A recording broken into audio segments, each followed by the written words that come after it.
Bonjour et bienvenue sur ce quatrième et nouvel épisode de Philosophie Storia. Au cours du dernier épisode, nous avons introduit Socrate et Platon dans notre histoire de la philosophie.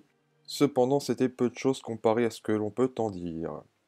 Aussi, cet épisode ainsi que les deux suivants traiteront de Platon lui-même et par destination de Socrate.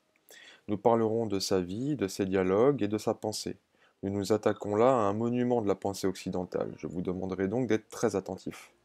Nous diviserons Platon en trois épisodes, un premier, celui-ci, traitant du genre littéraire et du but de la philosophie chez Platon, puis un deuxième et un troisième qui traiteront de tous ces concepts. Et ce n'est pas une mince affaire. Pour bien commencer, je crois qu'il est important de situer l'œuvre de sa longue carrière. L'on pourrait décomposer son œuvre complète en 6 périodes. Premièrement, les dialogues précédant ou suivant immédiatement la mort de Socrate, comme Protagoras, Apologie de Socrate, Criton, la chaise et le début de la République. Deuxièmement, les dialogues précédant la fondation de l'Académie, comme le Gorgias. Troisièmement, les dialogues programmes suivant de peu la fondation de l'Académie, comme le Ménon et la suite de la République. Quatrièmement, les dialogues contenant le portrait idéalisé de Socrate, comme le Phédon, le Phèdre ou le Banquet. Cinquièmement, les dialogues introduisant une nouvelle conception de la science et de la dialectique, comme le Cratyle, Théétète, Parménide, le Sophiste, Politique. Et sixièmement, ces derniers dialogues, le Timée et l'inachevé Critias. Platon eut une pensée tellement riche qu'il est peut-être même impossible, ou en tout cas très difficile, de saisir l'ensemble de tous ces aspects. Nous allons tenter d'en expliquer quelques-uns. Nous commencerons par étudier le dialogue platonicien, ce genre littéraire qui fut d'ailleurs totalement nouveau pendant l'Antiquité. Qu'est-ce exactement que le dialogue platonicien et qu'est-ce que ce genre littéraire? Le dialogue platonicien n'a rien de traité ou de cours didactique, comme le ferait un professeur de philosophie devant sa classe, ou comme le firent jadis les Ioniens par exemple. Ce sont essentiellement, comme leur nom l'indique, des dialogues. Sauf exception, comme par exemple dans le Timée, les œuvres de Platon ont cet aspect qui les classe tout à fait à part dans l'histoire de la philosophie de l'Antiquité, car, en effet, cette forme, c'est-à-dire le dialogue, a été complètement abandonnée pour toute l'Antiquité. Exception faite peut-être pour Cicéron ou Plutarque, que nous verrons plus tard. Pardonnez-moi ce trait d'humour. C'est donc une forme littéraire qui, chez Platon, offre, mélangée à divers degrés, trois aspects. Premièrement, le drame, deuxièmement, la discussion, et troisièmement, l'exposé suivi. Ne vous inquiétez pas, nous allons expliciter tout cela au fil de notre épisode. Dans la plupart de ces dialogues, Platon met en scène le personnage de Socrate et de ses relations, telles que les sophistes, des philosophes étrangers, des jeunes gens de nobles familles d'Athènes ou des hommes politiques. Bref, ce sont des personnages connus de tous. C'est seulement dans ces dialogues de vieillesse que s'introduisent des personnages fictifs et peu vivants, comme l'étranger dans le sophiste et dans les lois. On sait avec quelle prédilection il a dépeint Socrate, le Socrate du livre Protagoras, encore jeune et sans autorité au milieu des sophistes riches et réputés. Il s'agit du Socrate ayant une pleine conscience de sa mission morale et qui, par exemple, dévoilant à Ménon son ignorance, l'engourdit comme le ferait une torpille.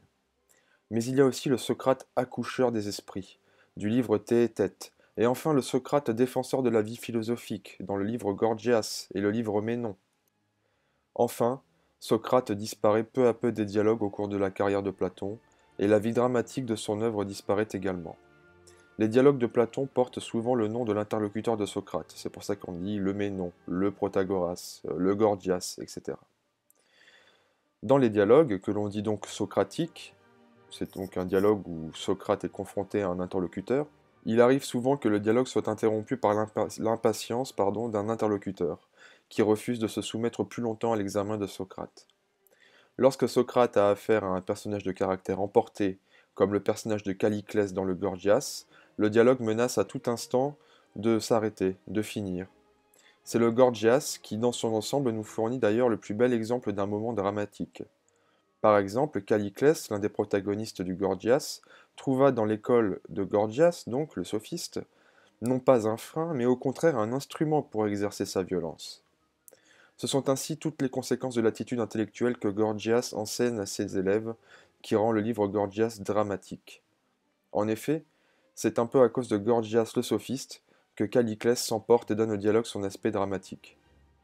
Mais la vérité, en tout cas d'après les historiens de la philosophie, c'est que tous ces personnages mis en scène sont stylisés par Platon. Ce n'est donc pas un verbatim comme on pourrait le penser, ce sont des personnages qui doivent prendre une valeur universelle.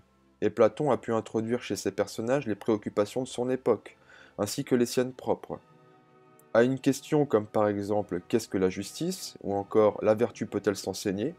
le répondant réplique par une formule, et c'est cette formule qui est soumise à l'épreuve de la discussion, à l'examen de Socrate, selon l'unique règle indiquée dans le Ménon, je cite, du côté du répondant, la discussion, aussi appelée dialectique, consiste non seulement à donner des réponses vraies, mais des réponses qui découlent de ce qu'il reconnaît savoir.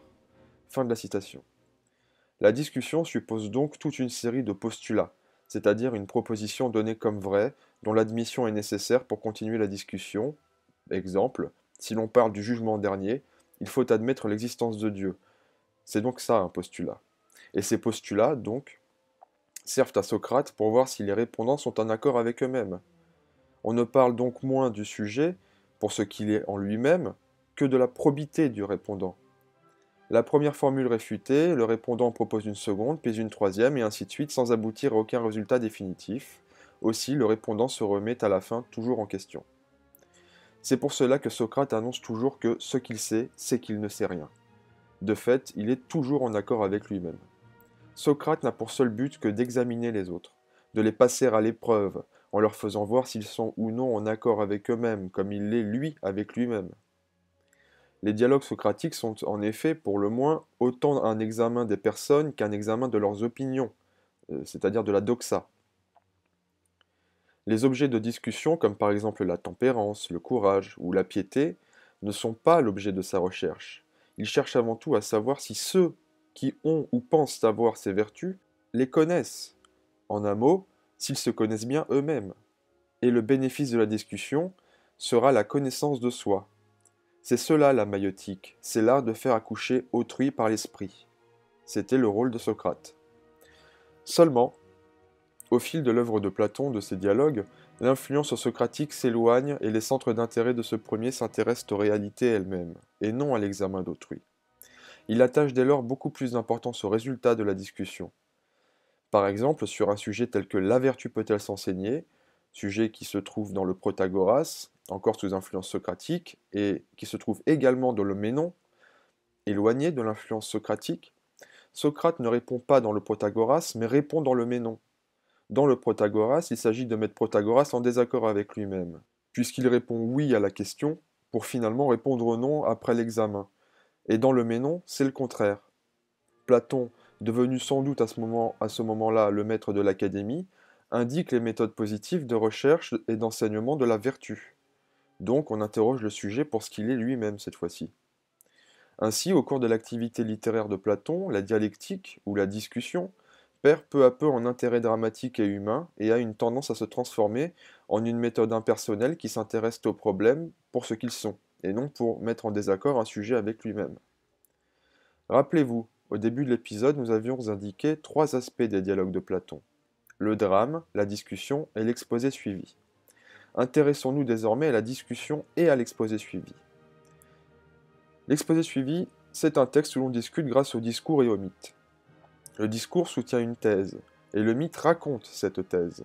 Le discours est mis en général dans la bouche des interlocuteurs de Socrate, et il a bien souvent le caractère d'une parodie. Ce sont les sophistes qui font de grands discours, quand Socrate, lui, dit de lui-même, je cite, qu'il ne possède pas l'art des longs discours. Socrate se plaint dans le Protagoras que le sophiste Protagoras, donc, du même nom, ne sache pas distinguer une discussion entre gens qui se réunissent, un dialogue, somme toute, et un discours au peuple. C'est que dans un discours, il s'agit de persuader l'auditeur en flattant ses préjugés, mais non pas de chercher la vérité et l'accord avec soi-même. Pourtant, Platon, au cours de sa carrière, n'a pas toujours gardé cette attitude hostile à l'art des discours. Dans les lois, par exemple, le livre Les Lois, il n'y a plus de discussion, mais il y a en revanche pour chaque catégorie de loi de longs prologues, destinés à entraîner la conviction plutôt qu'à prouver. Il s'émancipe alors de Socrate. Concernant le mythe, il est d'abord une parure dans un discours, le mythe de Prométhée chez Protagoras par exemple, ou celui de la naissance des roses dans les discours du livre Le Banquet. Il signifie qu'au moment où commence le mythe, la discussion est épuisée. Dans le Gorgias, tandis que Gorgias, du même nom encore, ne dépasse guère les représentations homériques, dans le Phédon on spécule sur des reliefs de la surface terrestre avec des mythes. Et dans La République ou le Phèdre, on relie d'une manière intime l'histoire de l'âme au système astronomique. Le monde entier est comme la scène où évoluent les âmes des hommes et des dieux. Les spéculations astronomiques ne s'introduisent uniquement chez Platon qu'en faveur du mythe de l'âme. De même, le livre Le Timée a la forme d'un récit ou d'un mythe et raconte comment l'âme du monde a été formée et s'est formée à elle-même un corps. Cette astronomie religieuse a eu dans la suite une influence considérable. Mais nous verrons cela plus tard. Voilà pour ce qui est du genre littéraire de l'œuvre platonicienne. Nous allons maintenant passer à quelques concepts, et notamment nous allons nous demander quel est le but de la philosophie pour Platon. Nous passerons à ces concepts dans d'autres épisodes. Ce qui fait l'unité de toutes ces formes de dialogue que nous venons d'évoquer, c'est le désir d'établir la place du philosophe dans la cité grecque. Sa mission doit être morale et sociale.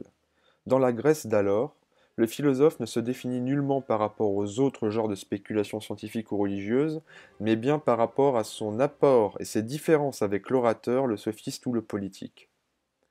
La philosophie est la découverte d'une nouvelle forme de vie intellectuelle qui ne peut, du reste, se séparer de la vie sociale. À certains égards, cette philosophie heurtait les habitudes solidement implantées en Grèce antique. Il était ainsi inévitable qu'il se produisit des conflits dont la mort de Socrate, racontée dans l'Apologie de Socrate, est la conséquence. Mais qu'est-ce que la philosophie? Il y en a chez Platon des portraits multiples. Nous allons en citer deux. Dans le Phédon, c'est l'homme qui s'est purifié des souillures du corps, qui ne vit plus que par l'âme et ne craint pas la mort, puisque de cette vie, son âme est séparée du corps. Dans la République, il est le chef de la cité.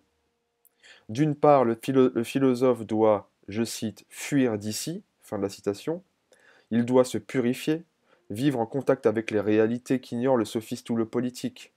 Et d'autre part, il doit construire la cité juste, où se reflètent dans les rapports sociaux les rapports exacts et rigoureux qui sont l'objet de la science.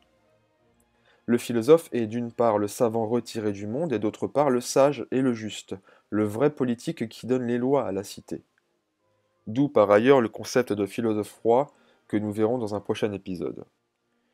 De plus, le philosophe est l'inventeur d'une science et d'une logique rigoureuse, mais il est aussi l'inspiré dont l'esprit resterait stérile sans l'impulsion d'Éros.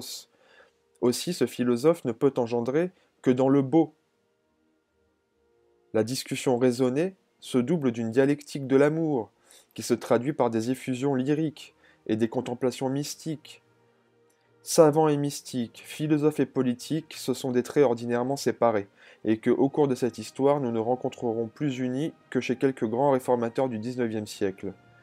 Aussi importe-t-il de bien comprendre ce qui fait leur lien, et c'est ce que nous verrons au prochain épisode. Dans le prochain épisode, nous étudierons la dialectique socratique et la mettrons en rapport avec les mathématiques, ainsi que la dialectique platonicienne, et bien d'autres concepts platoniciens. Nous entrerons enfin au cœur de Platon. C'est tout pour moi, je vous dis à la semaine prochaine, à bientôt.